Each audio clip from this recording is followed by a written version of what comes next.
Merci de nous rejoindre sur Sherifla TV. Mesdames et messieurs, bonsoir et bienvenue dans cette édition.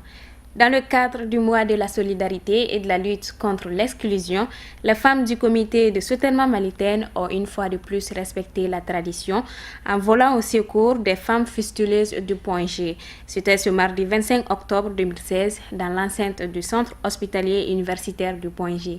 Amadou Kamara et Samba Traoré. Cette cérémonie symbolique pleine de signification du comité des femmes de la soutènement Malitel de remise de dons aux femmes fistuleuses de l'hôpital Point G s'inscrit dans le cadre du mois de la solidarité et de lutte contre l'exclusion. C'est donc qui vient tous les ans pour un peu réconforter nos sœurs qui, en voulant donner la vie, ont été victimes, c'est-à-dire que de cette maladie. Et je crois que ça nous réconforte et nous vous en remercions beaucoup pour ces dons. Et que nous soyons ensemble tous les ans et pour célébrer ensemble, c'est-à-dire une telle cérémonie. Alors donc je vous dis un bon Bamana au Bismillah, soyez les bienvenus parmi nous. Pour les donatrices du jour, cette donation est une décision commune de la part des femmes du comité de la soutènement Malitel en vue d'aider leurs sœurs victimes de la fistule. Nous bénéficions aujourd'hui, grâce à vous encore les femmes, l'association que vous avez au sein de la soutènement. Nous avons reçu la nouvelle annonçant que vous allez venir voir vos sœurs, vos mamans, vos tantes, vos petites sœurs qui ont été victimes d'une non-assistance médicale au cours de l'accouchement. Il faut rappeler que ce don est composé de 300 pains Comatex, 50 cartons de savon, 50 bouteilles d'eau de Javel, des t-shirts et pains aux locaux soutènement à l'intention des malades fistuleuses du CHU du Point G. La soutèlement SA, sous l'impulsion de ces femmes, s'est engagée dans la guerre contre la fistule obstétricale en ce mois de la solidarité.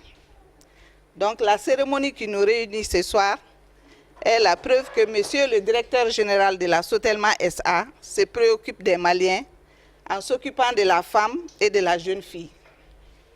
Les jeunes filles maliennes sont souvent proposées très tôt en mariage et il s'ensuit un accouchement difficile qui donne lieu à cette maladie qu'est la fistule obstétricale. Celles qui en sont atteintes sont stigmatisées comme si elles étaient responsables de leur maladie. C'est ainsi que cette année, en ce mois d'octobre, la soutèlement SA, à travers ses femmes actives et femmes retraitées, fait don de 300 pains Comatex, de 50 cartons de savon, de 50 bouteilles d'eau de Javel, des t-shirts et pains au logo soutèlement, à l'attention des malades fistuleuses du Point G. Nous, les femmes de la soutèlement SA, avec l'appui de notre directeur général, demeurerons auprès de nos sœurs fistuleuses au-delà du mois d'octobre 2016 pour une assistance en adéquation avec la politique sociale de notre entreprise. Tout en remerciant les donatrices pour leurs gestes et leur implication dans la réussite du mois de solidarité, les heureuses bénéficiaires ont fait beaucoup de bénédictions à l'endroit des femmes de la soutèlement Malitel. Car dit-on que la solidarité doit être une affaire de tous et de tous les jours. L'ambassadrice de la France au Mali a rendu une visite de courtoisie à la mairie du district de Bamako. C'est la salle de délibération qui a servi de cadre pour accueillir cette visite. Les deux personnalités se sont rappelées les liens de coopération existants entre le Mali et la France. Tafoune Bachili et Mohamed Sidibé. Cette visite rentre dans le cadre du renforcement des liens existants entre le Mali et la France. L'objectif des plus hautes autorités et du conseil municipal est de faire de Bamako une ville assainie, prête à accueillir le sommet Afrique-France de janvier prochain. Au cours de cette visite, le maire du district de Bamako n'a pas manqué d'exprimer sa profonde gratitude à l'endroit de l'ambassadrice pour l'appui de la France au Mali. On avait souhaité la bienvenue, on avait souhaité effectivement la rencontrer, eu égard préparatif du sommet Afrique-France. Donc elle a souhaité nous rendre visite afin qu'on échange sur la situation de la ville. L'assainissement est un problème. L'assainissement est un problème D'ailleurs, pour les cas pour lesquels j'engage les services de communication que vous êtes à nous aider à régler la question. Il ne suffit pas seulement que l'État mette la main à la poche, pas seulement que les collectivités le mettent dans un budget. Il faudrait nécessairement que vous nous aidiez à porter le message auprès des populations qu'ils urgent qu'on essaye de s'occuper chacun de cet environnement qui est le nôtre. Mais ce que nous avons attendu de ces pays a toujours été là. Nous sommes en collaboration avec la France depuis des années. Depuis que nous sommes là, comme nous avons dit, le seul projet structuré que nous avons fait aujourd'hui pour que Bamako sorte des sentiers battus, afin que nous ne puissions pas continuer à faire les sapeurs-pompiers, nous l'avons fait avec la coopération française, sous l'égide de l'ambassadeur de France.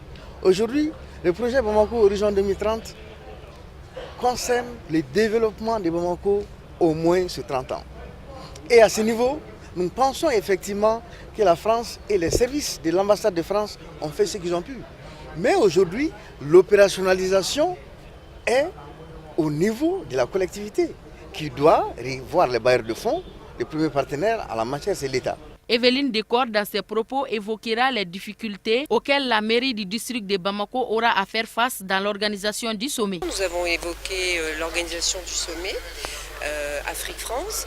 Nous avons également évoqué la vision 2030 pour la ville de Bamako, à l'élaboration de laquelle la France a participé. Voilà, donc nous sommes ensemble pour le futur. Il a parlé de l'assainissement, de l'éclairage public. Vous savez, la croissance d'une ville, et Bamako croît très très vite, nécessite des investissements très forts. Alors bon, très important, la France seule ne pourra pas les financer. Je crois qu'il appartient à la fois aux habitants de Bamako aussi eux-mêmes à se mobiliser et à la mairie de trouver d'autres financements avec d'autres partenaires. Mais les partenaires du Mali ne manquent pas. Donc je suis sûre que le maire et le conseil municipal sauront trouver les bonnes voies pour améliorer les conditions de vie des Bamakois. Mais nous avons toujours collaboré depuis des années avec la ville de Bamako et l'agglomération, donc je ne vois pas de raison que cela cesse. La cérémonie a été sanctionnée par la remise d'un présent à l'ambassadrice de la France au Mali par le maire du district de Bamako, avant de lui souhaiter la bienvenue au nom du conseil municipal de Bamako et de la population pour sa fonction de nouvelle ambassadrice de France au Mali. 6 millions de dollars, soit 3 milliards de francs CFA pour lutter contre les criquets pèlerins. La mobilisation reste un enjeu pour les ministres des pays membres de la commission de lutte contre les criquets pèlerins dans la région occidentale qui se sont réunis à Alger pendant 72 heures. Commentaire Kafouné Bachili. Les 6 millions de dollars seront utilisés pour financer des interventions rapides en termes de prévention des criquets pèlerins. La deuxième réunion des ministres en charge de la lutte anti-acridienne des 10 États, membres de la commission de lutte contre les criquets pèlerins dans la région occidentale, a pris fin hier à Alger. La menace est réelle dans certains pays comme la Mauritanie qui a enregistré cette année une résurgence des criquets pèlerins. Après 72 heures de conclave, ils ont fait une analyse poussée de la situation acridienne dans la région et développer des pistes de solutions. La principale recommandation de la réunion de haut niveau d'Alger est la mise en place urgente d'un fonds de gestion rapide des risques d'invasion acridienne. Le ministre malien de l'Agriculture, Kassoum Deno, a précisé que les membres de la CLC Pro seront dans l'obligation d'alimenter ces fonds, car il est ouvert à toute contribution en dehors de la commission. Au Mali, la lutte anticridienne nécessite une politique consultative avec le concours de toutes les parties. La dernière invasion a occasionné des dégâts importants, affectant 8 millions d'habitants.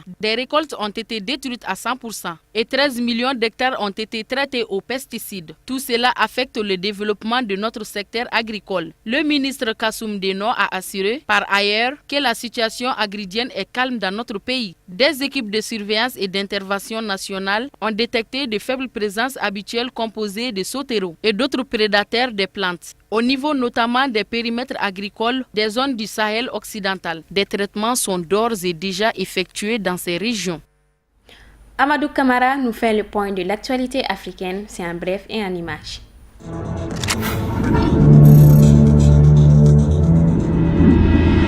L'opposition tchadienne a annoncé mercredi qu'elle saisira le Conseil constitutionnel pour dénoncer la négligence du président de l'Assemblée nationale et exiger une réponse du gouvernement à la motion de censure engagée contre lui. À en croire un député, le texte a bel et bien été rendu au président de l'Assemblée nationale qu'il était censé le remettre au Premier ministre Pahimi Padake Albert afin qu'il en réponde dans les 3 jours suivant la réception. Mais selon le député, la motion est restée entre les mains du président de l'Assemblée nationale qui ne l'a jamais remise au chef du gouvernement tchadien. Depuis la réélection du président Idriss Déby Itno en avril dernier, les tensions entre pouvoir et opposition ont connu un pic considérable.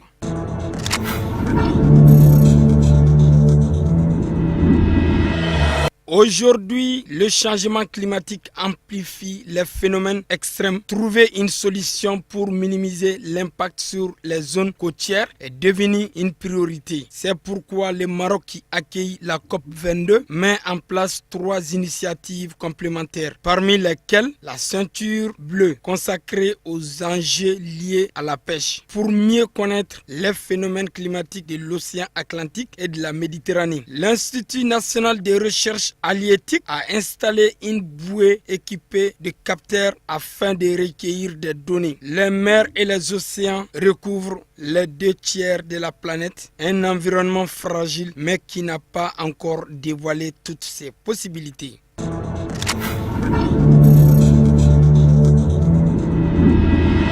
Le ministre sud-africain des Finances a réclamé mercredi la fin des violences sur le campus secoué par un mouvement estudiantin, un appel lancé devant les députés au moment précis où la police tirait des grenades assourdissantes contre des étudiants réunis devant le Parlement. Depuis le début des manifestations à la mi-septembre, née de l'annonce du gouvernement d'augmenter dans la limite maximale de 8% les frais universitaires en 2017, les cours sont fortement perturbés dans plusieurs universités et de nombreux heurts ont éclaté entre police et manifestants grévistes dans le pays. Mardi soir, un bus et un véhicule de police ont été incendiés dans le centre-ville de Johannesburg. Mercredi, plus de 2000 étudiants grévistes ont profité d'un discours du ministre des Finances qui présentait aux députés le budget semestriel de l'État pour manifester devant le Parlement au cap et faire pression sur le gouvernement.